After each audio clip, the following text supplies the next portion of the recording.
Halo guys, kembali lagi di channel Film Bersama. Di video kali ini saya akan mendongeng sebuah film survival menyedihkan berjudul Nowhere yang dirilis pada tahun 2023. Film ini disutradai oleh Albert Pinto dan diperankan oleh Anna Castillo sebagai peran utamanya. Jadi, film ini mengisahkan seorang ibu hamil yang terdampar di dalam kontainer di tengah laut dalam upaya keluar dari negaranya yang rezim.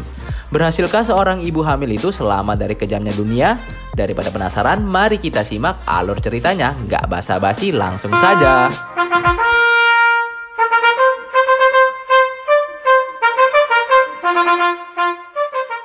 Pada tahun yang nggak tahu, yang pasti di masa depan, negara Spanyol dikuasai oleh rezim yang berkuasa. Mereka merampas segala sesuatu milik masyarakat yang menentangnya dan mulai membunuh anak kecil beserta ibu hamil.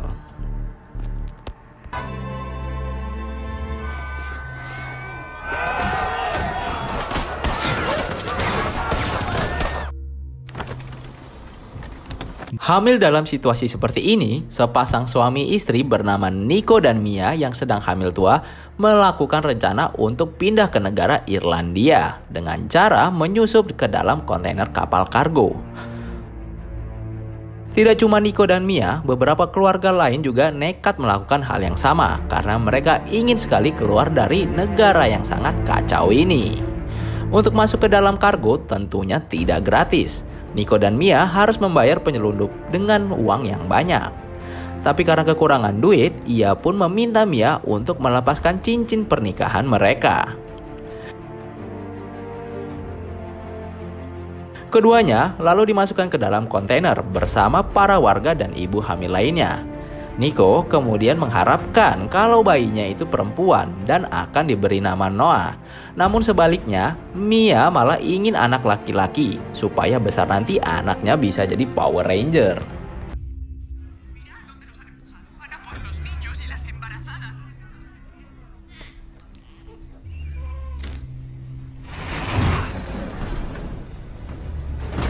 Setelah menunggu semalaman di dalam kontainer, mereka tiba-tiba dikejutkan dengan para penyelundup yang membawa banyak orang, yang juga ingin pergi meninggalkan negara ini. Para penyelundup itu lalu membagi dua kelompok, yang akhirnya membuat Nico terpisah dengan Mia. Nico dimasukkan ke dalam kontainer berwarna hijau dengan nomor 107, sedangkan Mia berada di dalam kontainer warna oranye bertuliskan Nowhere. Karena takut kehilangan Nico, Mia pun menelponnya dan mengatakan kalau ia tidak ingin ditinggal sendirian. Namun, sebagai seorang suami, Nico tetap menenangkan Mia dan mengatakan bahwa semua ini akan berjalan lancar. Kedua kontainer itu kemudian mulai dibawa ke pelabuhan, di mana di tengah jalan Mia melihat bagaimana para warga dianiaya dan ditangkap oleh tentara rezim.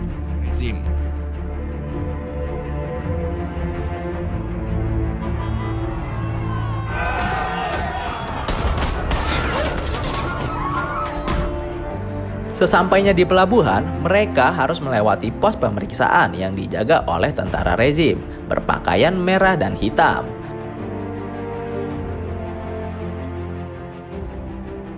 Salah satu pemimpin tentara itu lalu memeriksa kontainer Nowhere. Hal ini membuat supir truk mulai keringat dingin disertai kepecirit secuil. Untungnya, setelah tentara itu masuk ke dalam, ia tidak menemukan orang-orang karena ternyata Mia dan para penumpangnya bersembunyi di balik besi kargo.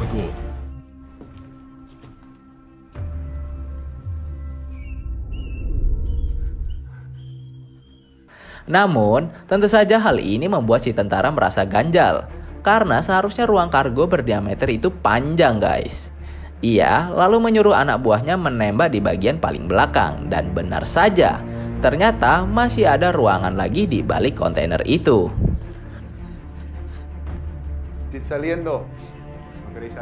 Para tentara kemudian menawari mereka untuk keluar. Jika tidak, maka mereka akan membunuh semuanya. Mia yang kemudian panik lalu berinisiatif menaiki box kontainer. Saat salah satu penumpang menampakkan dirinya, para tentara itu malah membunuhnya dan memerintahkan anak buahnya untuk membunuh semua penumpang, termasuk anak kecil.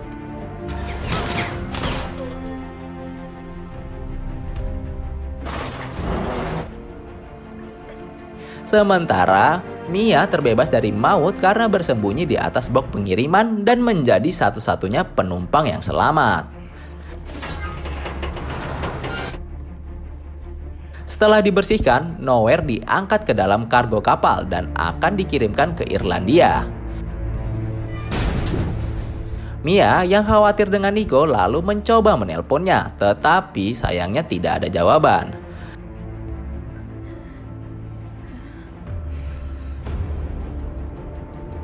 Ketika kapal mulai berlayar, Mia menemukan tas milik penumpang yang isinya alat bor, 2 makanan, minuman, handphone, dan lampu pelintir.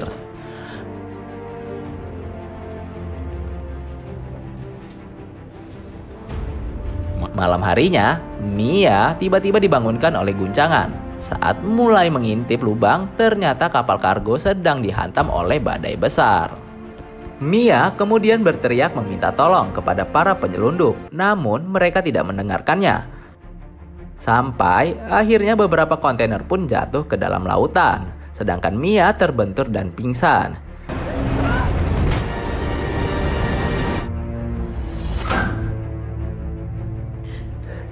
Saat tersadar, Mia mendapati dirinya sudah tergenang air. Ternyata kontainer yang ia tumpangi berada di tengah laut bersama kontainer lainnya.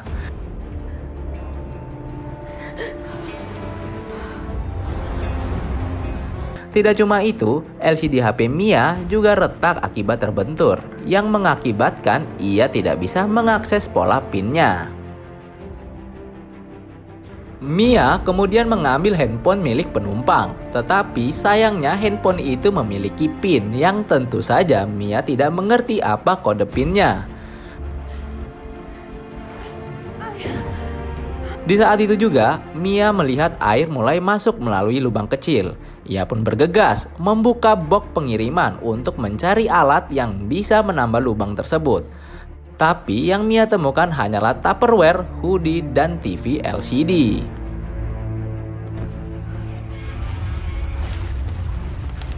Ia juga menemukan pisau lipat milik penumpang yang mungkin bisa digunakan nantinya. Di saat itu juga, Mia tak sengaja menemukan lakban. Ia pun segera menempelkan lakban itu ke area lubang, sehingga air tidak bisa masuk meskipun bersifat sementara. Ketika Mia membuka buku catatan keluarganya, tiba-tiba ia mendengar suara jeritan. Suara jeritan itu ternyata berasal dari kontainer hijau 107 yang mulai tenggelam. Menyadari Nico ada di dalamnya, Mia pun mencoba berteriak dan mengganti telepon penumpang dengan kartu SIM-nya. Namun saat ditelepon, Nico tidak mengangkatnya. Sampai akhirnya kontainer itu tenggelam bersama orang-orang di dalamnya. Mia pun menangis histeris karena sadar kalau Nico tidak mungkin selamat.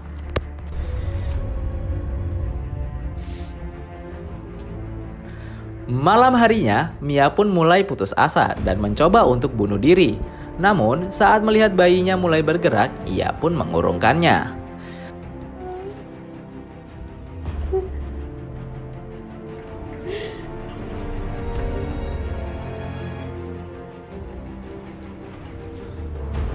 Singkat cerita, saat Mia tertidur, ia bermimpi box yang masih ada di atas jatuh dan membuat kontainernya tenggelam.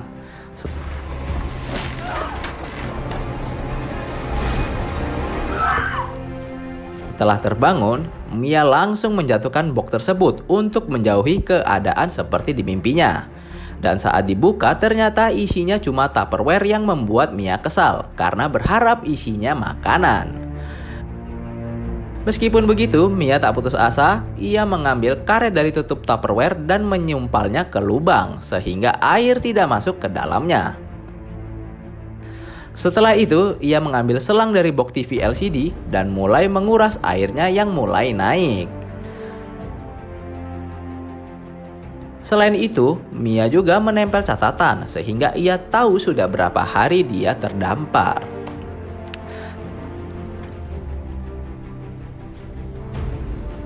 Saat Mia sedang menata peralatannya, tiba-tiba telepon berdering. Telepon itu ternyata dari Nico yang masih hidup. Karena sebelumnya, para penyelundup membuang Nico sebelum masuk ke pelabuhan. Mia lalu memberitahu Nico bahwa dirinya terjebak di dalam kontainer yang terombang-ambing di tengah lautan. Mendengar hal itu, Nico pun kebingungan. Tetapi ia tetap optimis kalau dia akan segera menjemput Mia.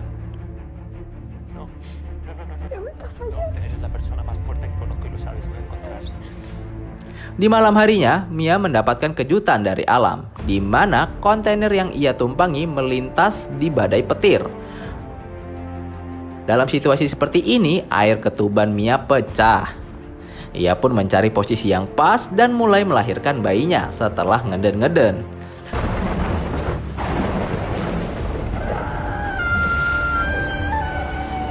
Setelah ngeden-ngeden, Mia akhirnya berhasil melahirkan bayinya yang berjenis perempuan. Awalnya si bayi tidak bernafas, tetapi setelah dipuk-puk oleh Mia, si bayi akhirnya bisa bernafas dan mulai menangis.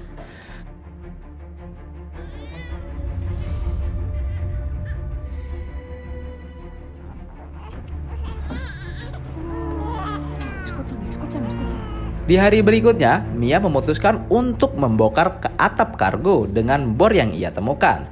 Namun, suara yang dihasilkan membuat si bayi menangis. Ditambah lagi, air ASI Mia belum juga keluar.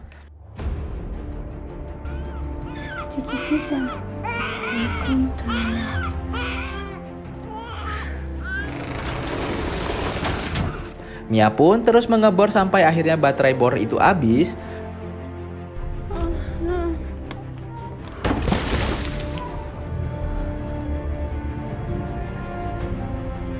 Mia kemudian dibuat kesal dengan HP Android-nya yang sama sekali tidak bisa mengakses pola.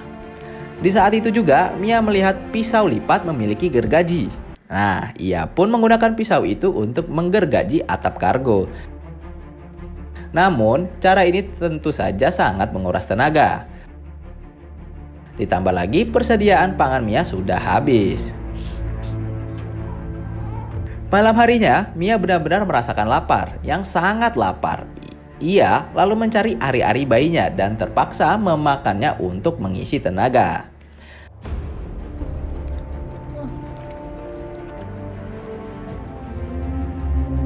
Nah, di saat itu juga, Mia dikejutkan dengan paus biru yang menyundul-nyundul kontainernya. Ia pun segera menggendong bayinya dan memukul-mukul kontainer untuk mengusir paus tersebut.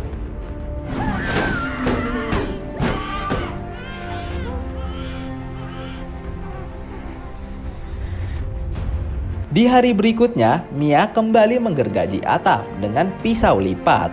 Namun, di tengah-tengah itu tiba-tiba pisaunya patah. Hal ini pun membuat Mia putus asa. Ia lalu duduk lemas di belakang box, di mana di dalam posisi seperti ini, Mia berhalusinasi melihat putri pertamanya bernama Uma yang telah dibunuh oleh tentara.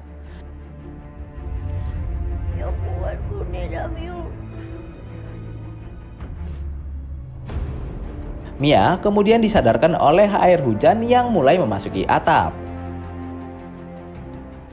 Mengetahui air hujan bisa diseruput, ia pun mengambil beberapa Tupperware untuk menangkap air hujan itu.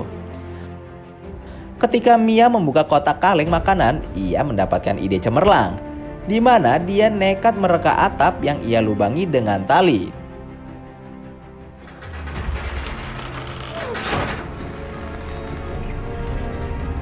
Akhirnya berhasil membuat atap itu terbuka lebar.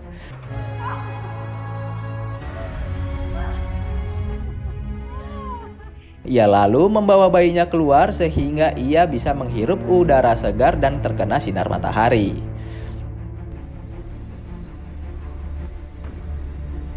Keesokan harinya, saat Mia mengganti popok itu, ia tidak sengaja menemukan kalau kotoran anaknya yang dibuang ke laut memancing kedatangan ikan. Wah, tanpa pikir panjang, Mia pun membuat tombak ala kadarnya dan mulai melemparkannya ke arah ikan-ikan. Namun usahanya itu sia-sia, ya karena si ikan jago ngekocek-kocek guys. Di malam harinya, Mia kemudian membuat jaring dan kabel-kabel TV. Setelah jaring jadi, ia langsung menggunakannya untuk memancing ikan dan ternyata cara ini berhasil.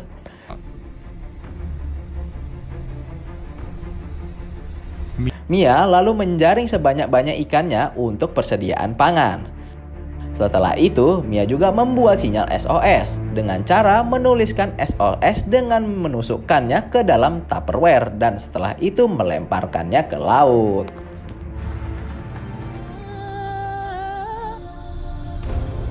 Kemudian di malamnya, Mia mendengar suara ketukan dari luar. Ia lalu membawa bayinya keluar dan menemukan bahwa suara itu berasal dari Tupperware SOS-nya. Di waktu yang sama, Mia mendapatkan telepon dari Nico. Karena tombol angkatnya cuma beberapa senti saja, jadi Mia pun bisa mengangkat telepon tersebut. Nico kemudian berbicara dengan Mia dengan nada tertatih-tatih. Rupa-rupanya, Nico baru saja mencuri skateboard tetapi ia terkena tembakan tentara yang membuatnya kehilangan banyak darah. Maka dari itu, Nico ingin mengucapkan selamat tinggal kepada Mia. Sebelum meninggal, Mia memberitahu Nico bahwa bayinya akan diberi nama Noah sesuai permintaan Nico.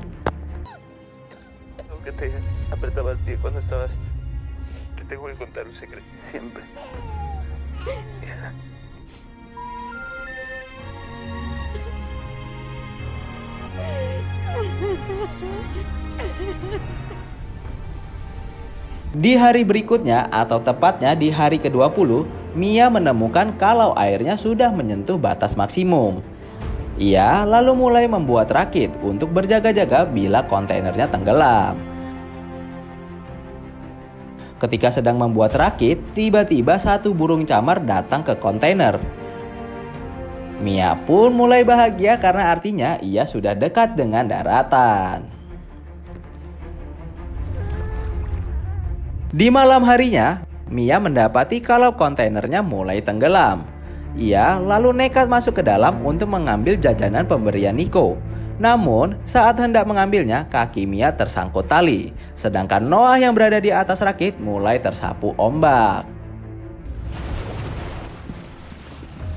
Saat kontainer tersebut tenggelam, Mia segera memotong talinya dan segera kembali ke permukaan.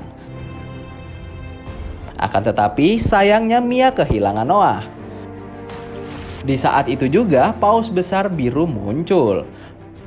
Paus itu menuntun Mia ke arah Noah dan menyemburkan air ke rakit Noah yang membuat Noah menangis.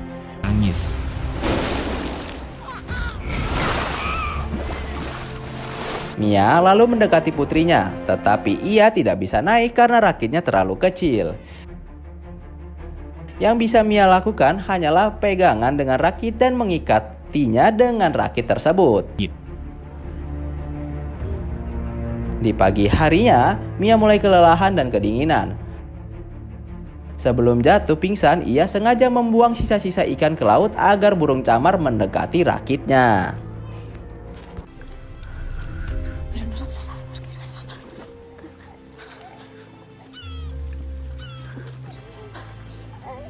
Sementara itu, tidak jauh dari rakitnya Noah berada, sepasang nelayan dan anaknya terlihat sedang menjaring ikan dengan santuy.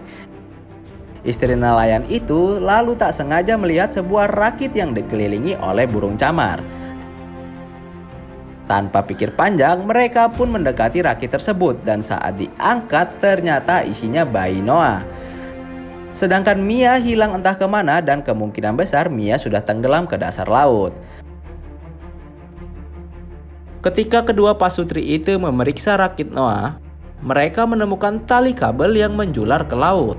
Dan saat diangkat, ternyata tali itu berujung pada Mia yang sudah tak sadarkan diri. Keduanya pun langsung melakukan pertolongan pertama, sampai akhirnya Mia berhasil diselamatkan.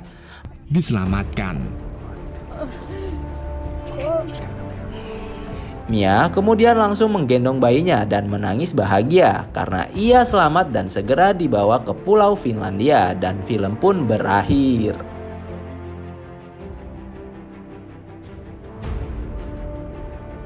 Oke guys, itulah alur cerita film Noir. Semoga kalian terhibur dengan alur cerita yang saya bawakan.